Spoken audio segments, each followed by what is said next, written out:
Hi, everyone. Welcome to another edition of our coaching conversations. In the course of the last week, Jillian, Louisa, and I have had a number of conversations with clients, coaching clients, team clients, facilitation, where this concept of resilience or lack thereof is coming up. We think that resilient leadership is a critical component to add into your toolkit. And so we want to talk a little bit about some of the concepts that make resilient leaders. So Louisa, maybe you can start the process for us and talk a little bit about the tool. Sure. So really the number one thing that needs to happen first when you are looking towards being resilient of a situation is that you need to be willing to accept the reality in which you're in. So being willing to look at the situation for what it is, accept it, and be willing to move beyond it is the very first step. And that can often be hard for people. You know, we hang on to the past and we think about what was, and are less willing to sort of move forward.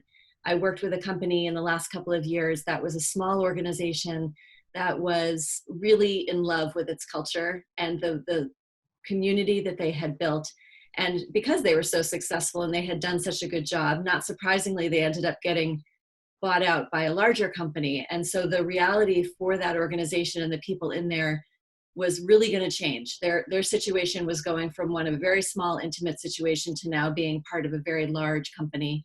And there was a lot of sort of mourning and hanging on to what was and feeling a sense of loss and desperation over what they were losing. And what those folks needed to do was to be able to get into a place of being more resilient. And in order to do that, they had to be willing to accept the reality for what it was, to be able to say, this is our new reality. How am I now going to move beyond that? So I don't know if either of you have experienced similar situations with clients, but very first thing is accepting the reality for what it is and being willing to acknowledge it, identify it. I think the other piece that's really critical is around communication. We talk about don't get remote. Well, we all are remote right now, but the critical piece is that you continue to have the conversations. And I know you may all be feeling, because we are, gosh, one more Zoom call this week, my voice is starting to crack. Yet it's really important that you continue to have a high touch with those around you. And whether it's a Zoom call or a Google Hangout or a FaceTime, or wait, maybe you've just said, I've done enough of the face stuff right now, and that it's a conversation. Making sure that you connect to people. And for those of you who are leaders, making sure you're connecting people to the company and what's going on in the company, connecting them to performance. How are they doing? It is still critically important to keep focused on what the prize is at hand and the goals that need to be achieved. We have some client companies that are doing all staff town halls every week, or doing trivia or cocktail parties at the end of a Thursday or a Friday, or a check-in. People have office hours and they open up a Zoom room and let people step in and come in and come out. So we have the technology now to be able to do these things. It's really critically important that you don't lose sight of that you stay connected to people, and that you don't metaphorically or otherwise move away and stop communicating. It's also important to find really your inner courage and values. And Jill, will you share a little bit about that? Yeah, I think it is really important to figure out what your values are and how that can help in times to stay resilient. I was reading an article yesterday that had a great quote, which I'd like to share, which said, when you hit the pause on a machine, it stops. But when you hit the pause on a human being, it starts, meaning that there's an opportunity when we are forced to pause, as we are in this current state, to reflect and go inward and think about what are the values, what inner courage can you sometimes muster to stay confident and be reminded of things in this current sort of capacity we're in. And I'd also say that it's really important to practice.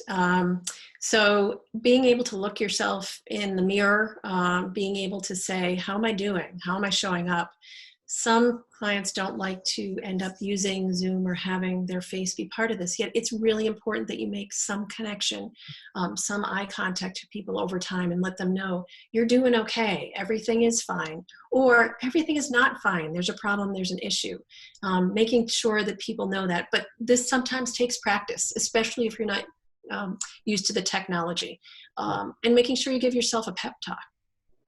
Yeah, I think the power of an open-ended question can be really helpful here too. So as you're leading a team of people, everybody's going to be responding to this situation in a very different way. And their capacity for resilience is also very different.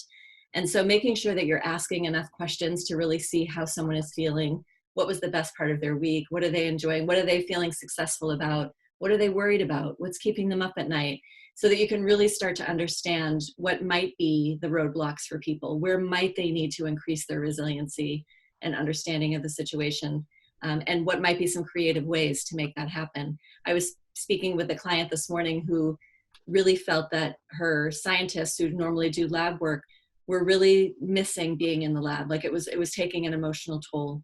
And as a result, she's gotten really creative about how maybe that can happen. You know, what might we be able to do in terms of taking the 5-day work week and making it a 7-day work week, and finding creative ways to make sure that she can take care of her people and give them a little bit of what it is that they need. So again, it's about creativity, our capacity to change, our willingness to listen. I think all of those things are important. I also want to say one other thing about the communication piece. We talk a lot about the face-to-face and seeing each other, and I don't disagree. I think that's primary. But there's also something very sweet and special about a personal written note. And I would say we can't discount the power of that, whether it be an email or a handwritten note, to have something that's not a general communication necessarily, but a more personal one can be very impactful as well. Yeah, I also was thinking about this the other day when we do Zoom calls, that sometimes there was a book written once called Will There Be Donuts, which was all about sometimes the best meetings involve donuts. But one of the things they said was that it's really important to build in a 5 to 10 minute check-in before the meeting.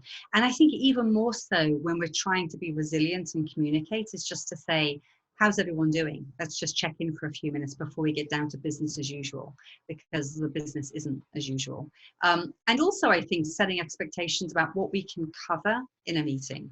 So not filling the agenda too much with information, but really taking one topic, maybe making it a smaller meeting, but a more in-depth meeting.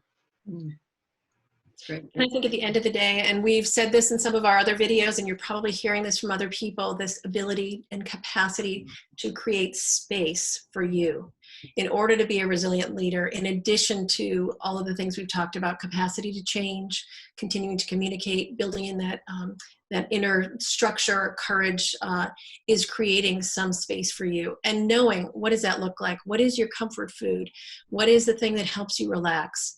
What is it that gives you some time? Because for many of us, including my 2 colleagues here on the call with me, you don't get as much time right now. Your personal life and your professional life are all melding together, and it's sometimes hard to find a quiet moment.